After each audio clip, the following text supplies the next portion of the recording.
السلام عليكم ورحمة الله وبركاته. ازيكم يا حبايبي؟ وحشتوني كتير كتير. النهاردة هنعمل مع بعض صينية كيكة. اتمنى طبعا انها تعجبكم. اتمنى ما تنسونيش في الاشتراك والتعليق واللايك وتفعيل الجرس عند كلمة الكل علشان طبعا يوصلكم مني كل جديد. هنبدأ بسم الله الرحمن الرحيم ونقول المقادير. معانا هنا بيضتين بدرجة حرارة الغرفة، يعني ما يكونوش في التلاجة، تكونوا مطلعوهم من بدري. معانا هنا كوباية الا ربع سكر، كوباية زيت، كوباية عصير كده استفندي او برتقال اللي تحبيه، ممكن لبن، ممكن زبادي زي ما تحبي.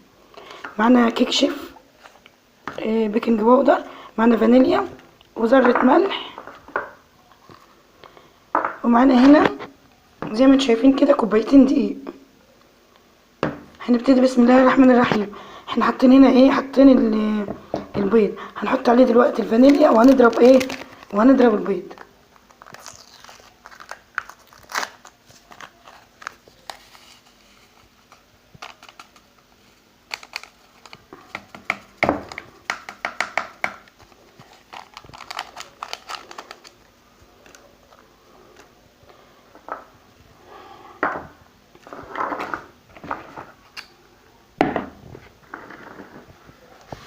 هنسمي كده بسم الله الرحمن الرحيم وهنبدأ مع بعض نضرب البيض.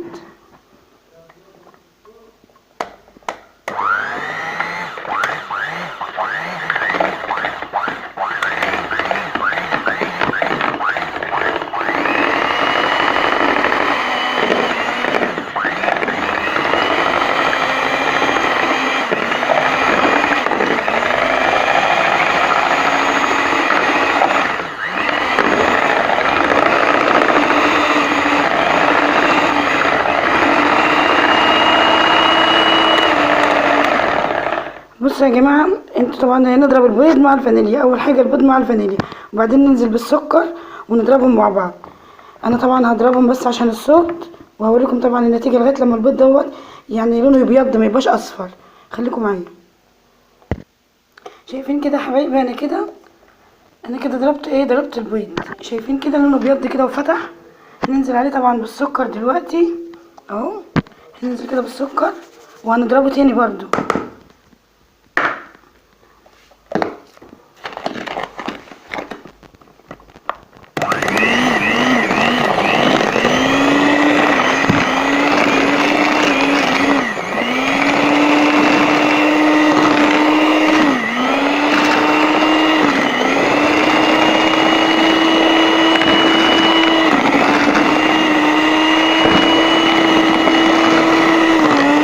بدأ بيفتح ازاي؟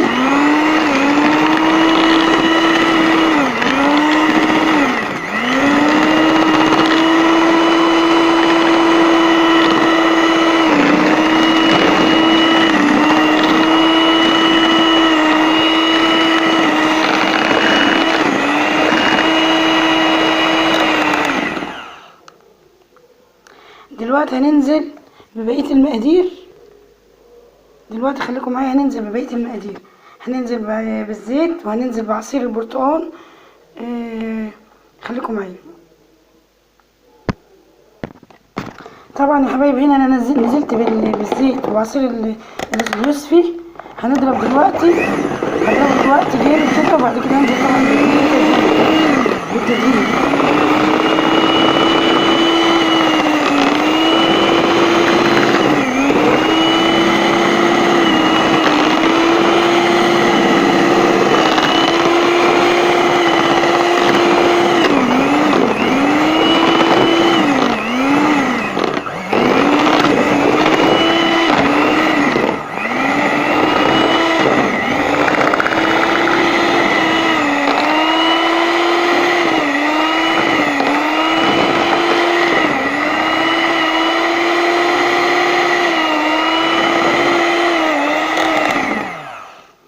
بس كده. هنزل دلوقتي طبعا هنزل ببقية المقادير اللي هي زي البيكنج باودر زي ما احنا شايفين كده.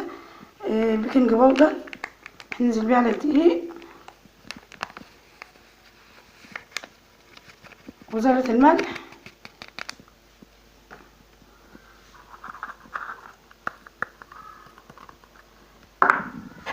وهنقلب طبعا كل الخليط ده كده مع بعضه.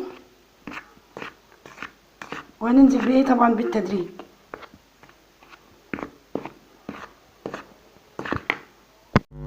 طبعا يا حبايبي زي ما انتم شايفين الكيكه بتاعتنا استوت اهي، خرجنا منها زي ما انتم شايفين، وده شكل كيكتنا كده، جميله وعاليه وحلوه اهي زي ما انتم شايفين. بصوا طريه وهشه وجميله جدا اهي، طريه جدا.